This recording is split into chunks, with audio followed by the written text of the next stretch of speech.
नमस्कार, मैं हूं पीयूष शर्मा और आप देख रहे हैं नेक्स्ट नाइन न्यूज नेशन का खास शो सत्ता। आज हम सत्ता में बात करेंगे कांग्रेस की। 5 राज्यों के विधानसभा चुनाव के बाद कांग्रेस केवल 2 राज्य राजस्थान और चंडीगढ़ तक सिमट कर रह गई है। जबकि 2014 के लोकसभा चुनाव में जब पीएम मोदी सत्ता में आए थे तब कांग्रेस शासित राज्य की संख्या 9 थी। कांग्रेस की हार पर पार्टी के वरिष्ठ नेता गुलाम नबी आजाद कांग्रेस की हार पर पार्टी के वरिष्ठ नेता गुलाम नबी आजाद ने कहा है कि मैं हैरान हूं, पार्टी की हार देखकर मेरा दिल रो रहा है। हमने पार्टी को अपनी पूरी जिंदगी दी और जवानी दी है। मुझे भरोसा है कि पार्टी का नेतृत्व सभी कमजोरियों और कमियों पर ध्यान देगा जो मैं और मेरे साथी पिछले कुछ समय से उठा रहे हैं। वहीं वरिष्ठ नेता शशि थरूर ने भी नेतृत्व में सुधार की मांग दोहराई है। उन्होंने ट्वीट किया था कि जो भी कांग्रेस पर भरोसा रखते हैं उन्हें चुनावी नतीजों से दुख हुआ है। यह भारत के उस विचार को मजबूत करने का समय है जिसके लिए कांग्रेस खड़ी है और देश को सकारात्मक एजेंडा देती है। यह हमारे संगठनात्मक नेतृत्व को इस तरह सुधारने का समय है जो उन विचारों में से है जिसमें जान भर दे और लोगों को प्रेरित करे। एक बात साफ है, सफल होने के लिए परिवर्तन अनिवार्य है। राष्ट्रीय स्तर पर अगर भाजपा को कोई चुनौती दे सकता है तो कांग्रेस पार्टी दे सकती है, आप लोग दे सकते हो। हम सबको साथ लेकर चलेंगे और आने वाले 2-2.5 साल के बाद जब चुनाव होगा तो 2024 में जो भाजपा और एनडीए का शासन का समापन होगा उसकी गूंज आज जयपुर से जाएगी। वो पूरा देश इस बात को मानेगा कि कांग्रेस के तिरंगे के साथ भाजपा को हराना संभव है।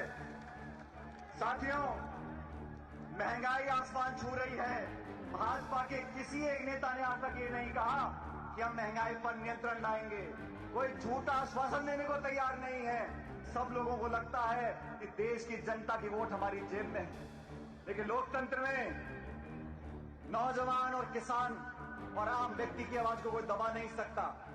लोकतंत्र में संस्थानों को खोखला करने का काम इस सरकार ने किया है और मैं धन्यवाद देना चाहता हूं सोनिया गांधी जी का, राहुल गांधी जी का, जिन्होंने पूरी तमाम कांग्रेस पार्टी को एकत्रित कर आज जयपुर में इस महारैली का आयोजन किया है। मैं धन्यवाद देना चाहता हूं प्रदेश कांग्रेस कमेटी का, राजस्थान का, तमाम नेताओं का, जिन्होंने आप सबको आह्वान करके यहाँ पर आमंत्रित किया है। बहनों और भाइयों,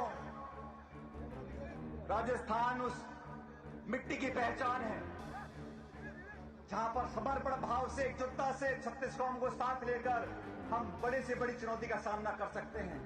और देश में आज राजस्थान, जयपुर से संदेश जाएगा।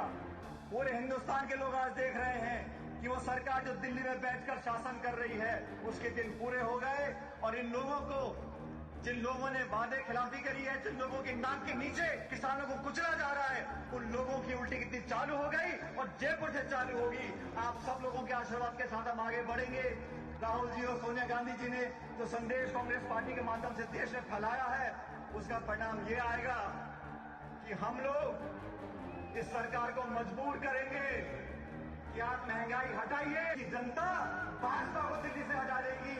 और मैं चाहता हूं कि आप सब लोग दोनों हाथ खड़े करके बताइए कि देश की सरकार बदलने के लिए तैयार है और वो शुरुआत जयपुर से होगी। मुझे बहुत खुशी है कि आप सब इतनी तादाद में आए। आपका स्नेह, आशीर्वाद और प्यार हमेशा बना रहे। बहुत बहुत धन्यवाद। जय हिंद। अखबार के सूत्रों के हवाले से लिखा है कि आगे की योजना के लिए G23 नेता गुलाम नबी आजाद के घर पर बैठक करने वाले हैं। सूत्रों के मुताबिक फिलहाल सबसे बड़ी चिंता ये जताई जा रही है कि पार्टी को अंदरूनी झगड़ों और विभाजन से बचाकर एकजुट रखा जाए। एक युवा कांग्रेस नेता ने कहा कि हम बार बार ये नहीं बोल सकते हैं कि बीजेपी हिंदू मुस्लिम करके जीत जाती है। अगर हम ऐसा सोचते हैं तो हम खुद को बहका रहे हैं। पंजाब में मुसलमान कहां थे? उत्तराखंड, मणिपुर और गोवा में कहां थे? हमारे नेतृत्व में विश्वसनीयता खो दी है और हमें यह स्वीकार करना चाहिए। एक अन्य नेता ने कहा कि प्रियंका गांधी वाड्रा ने अकेले ही यूपी में 209 रैलियां और रोड शो किए और वो राहुल गांधी हाथरस गए। लखीमपुर खीरी का मामला उठाया लेकिन कुछ काम नहीं आया। जातिगत और धार्मिक ध्रुवीकरण को देखते हुए हम यूपी में बहुत कुछ नहीं कर सकते थे। ऐसे में महिला केंद्रित अभियान चलाया गया लेकिन इससे कुछ नहीं हुआ। ये दुख की बात है कि हम और हमारे नेता विश्वसनीयता खो चुके हैं जिससे हमारी बात लोगों तक नहीं पहुंच पाती। पंजाब में नेतृत्व ने दखल नहीं दिया। एक अन्य नेता ने कहा है कि पंजाब के बाद अब कांग्रेस को हिमाचल प्रदेश में आम आदमी पार्टी से चुनौती मिल सकती है। उन्होंने कहा है कि हिमाचल की पंजाब की सीमा से लगती कई सीटें हैं, उन पर भी असर पड़ सकता है। हमारे कई नेता और विधायक पार्टी छोड़ सकते हैं। क्या नेतृत्व इस चुनौती से वाकिफ है और क्या वो कुछ कर रहे हैं? मुझे वाकई नहीं पता। महाराष्ट्र के पूर्व मुख्यमंत्री पृथ्वीराज चौहान ने कहा कि हमने इस हार की उम्मीद नहीं थी। ये बहुत निराशाजनक और दुखी करने वाला है। सब कुछ गलत हुआ है। गंभीरता से चुनाव लड़ने का इरादा ही नहीं था। हमें नरेंद्र मोदी और अमित शाह की तरह पूरी ताकत से लड़ना चाहिए था। बदले हुए नेतृत्व को लेकर पार्टी में उलझने थी।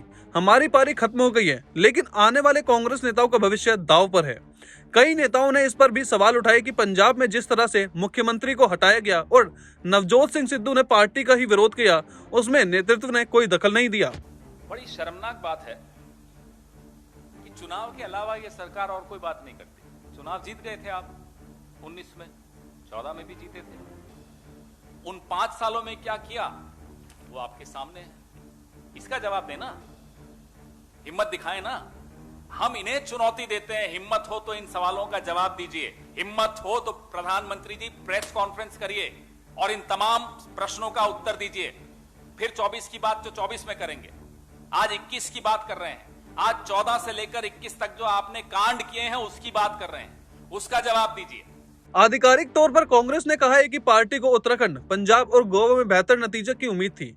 पार्टी के प्रवक्ता रणदीप सिंह सुरजेवाला ने कहा कि लोगों के जीवन को प्रभावित करने वाले मूल मुद्दों की जगह भावनात्मक मुद्दों ने ले ली। उन्होंने कांग्रेस के अपने साथियों से भी कहा कि जिस डाल पर हम बैठे हैं, अगर उसी को काट लेंगे तो पेड़, डाल और सभी नेता नीचे गिर जाएंगे, जैसे कि कुछ राज्यों में हुआ। हर एक को इस सवाल पर विचार करना चाहिए। कांग्रेस टीएमसी का हिस्सा बन जाए। 5 राज्यों में कांग्रेस की हार के बाद तृणमूल कांग्रेस ने एक बार फिर पार्टी पर निशाना साधा है। द इंडियन एक्सप्रेस की खबर के मुताबिक टीएमसी ने कहा है कि बीजेपी को राष्ट्रीय स्तर पर चुनौती देने में विफल हुई है कांग्रेस। टीएमसी नेताओं ने कहा है कि कांग्रेस को टीएमसी में शामिल हो जाना चाहिए और कांग्रेस नेताओं को टीएमसी प्रमुख ममता बनर्जी के नेतृत्व को स्वीकार करना चाहिए, क्योंकि वो ही है जो बीजेपी को हरा सकती है। टीएमसी सरकार में मंत्री फिरहाद हाकिम ने कहा कि मुझे समझ नहीं आता कि कांग्रेस जैसी पुरानी पार्टी गायब क्यों हो रही है। हम भी इस पार्टी का हिस्सा रहे हैं। कांग्रेस को टीएमसी में शामिल हो जाना चाहिए। यही सही समय है। तब हम राष्ट्रीय स्तर पर महात्मा गांधी और सुभाष चंद्र बोस के सिद्धांतों के साथ गोडसे के सिद्धांतों से लड़ सकते हैं। बीजेपी का ममता बनर्जी पर निशाना।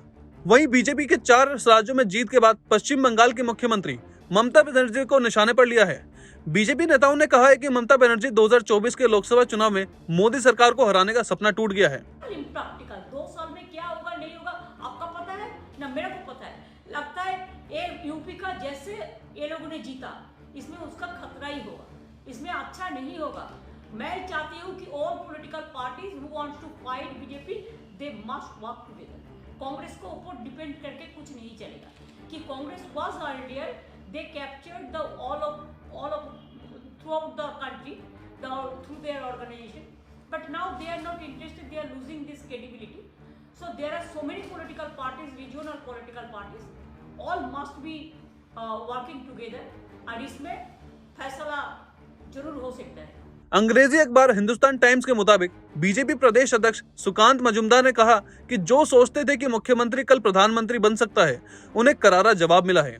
बीजेपी नेताओं ने टीएमसी के गोवा में प्रदर्शन और अखिलेश यादव के लिए प्रचार करने का भी चुटकियां ली ही। गोवा में टीएमसी पहली बार चुनाव लड़ रही थी और पार्टी ने एक भी सीट नहीं जीत पाई। बीजेपी के राष्ट्रीय उपाध्यक्ष दिलीप घोष ने कहा है कि अपने दौरों में गलत हिंदी में भाषण देकर ममता बनर्जी ने अखिलेश यादव का नुकसान कराया है। इन बयानों का जवाब देते हुए टीएमसी के राज्य महासचिव कुणाल घोष ने कहा कि पार्टी ने 3 महीने पहले ही गोवा में संगठन बनाना शुरू किया था। हमने वहां अपना सर्वोच्च किया। वहीं यूपी में समाजवादी पार्टी ने अपने सीटें बढ़ाई है। इन नतीजों का लोकसभा चुनाव पर कोई असर नहीं होगा। आपकी जीत असाधारण, लेकिन यह राजनीतिक दुर्दशा है। योगेंद्र यादव। अंग्रेजी अखबार द हिंदू ने आम आदमी पार्टी की पंजाब में जीत पर स्वराज इंडिया के अध्यक्ष और आप के पूर्व नेता योगेंद्र यादव से बात की है। उन्होंने कहा है कि पंजाब में पार्टी का प्रदर्शन शानदार और असाधारण है, लेकिन ये चुनाव में पार्टी की सफलता से ज्यादा पूरे राजनीतिक सिस्टम की दुर्दशा है। Is going to be the center of the Indian polity, whether they win, whether they lose, like it was for first 40 years for Congress. BJP is going nowhere. Once you secure 30% plus vote at India level, you are not going away in a hurry. So do not ever get into this trap that people are getting angry and they will throw away Modi. Maybe they will throw away Modi, but BJP is not going anywhere. They are going to be here. You have to fight it out for next many decades. It's not going in a hurry. So that is where the problem lies with Rahul Gandhi probably. He thinks it's just a matter of time when people will throw him away. That's not happening. So coming to Goa. Yogendra Yadav ने कहा है कि पंजाब के लोगों ने आम आदमी party को इसलिए वोट दिया क्योंकि वो खुद को एकमात्र राजनीतिक विकल्प दिखाने में सफल हुई है। उन्होंने पार्टी के सामने मौजूदा चुनौतियों का भी जिक्र किया। योगेंद्र यादव ने कहा है कि पार्टी को संघवाद को समझना होगा और क्षेत्रीय भावनाओं का सम्मान करना होगा, क्योंकि पंजाब केंद्र या दिल्ली दरबार के नियंत्रण को हमेशा खारिज करता आया है। आम आदमी पार्टी दिल्ली दरबार है और ये दिल्ली के नियंत्रित होती है। योगेंद्र यादव ने कहा है कि पंजाब में पिछले 5 सालों तक आपके अंदरूनी कलह ही चलते रही। उसके नेता पार्टी छोड़कर गए और उसने कोई आंदोलन या विरोध प्रदर्शन खड़ा नहीं किया। उसने विपक्ष की भूमिका नहीं निभाई है।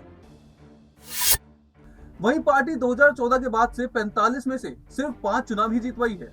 इन नतीजों ने कांग्रेस की विश्वसनीयता को नेतृत्व और फिर से सवाल खड़ा कर दिया है। ये सवाल बाहर से नहीं बल्कि पार्टी के अंदर से ही उठाए जाने लगे हैं। अंग्रेजी अखबार द इंडियन एक्सप्रेस ने कांग्रेस के प्रदर्शन पर पार्टी नेताओं से बात की है, जिसमें उन्होंने आंतरिक कलह और नेतृत्व की कमी पर सवाल उठाए हैं।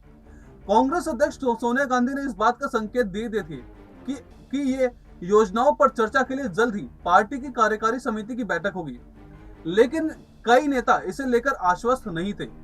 कुछ युवा नेता पंजाब में आम आदमी पार्टी की जीत को देखते हुए कहते हैं कि पुराने और थक चुके नेताओं को नए लोगों के लिए रास्ता बनाने की जरूरत है। फिलहाल सत्ता में इतना ही। आप देखते रहिए नेक्स्ट टाइम न्यूज़ नेशन।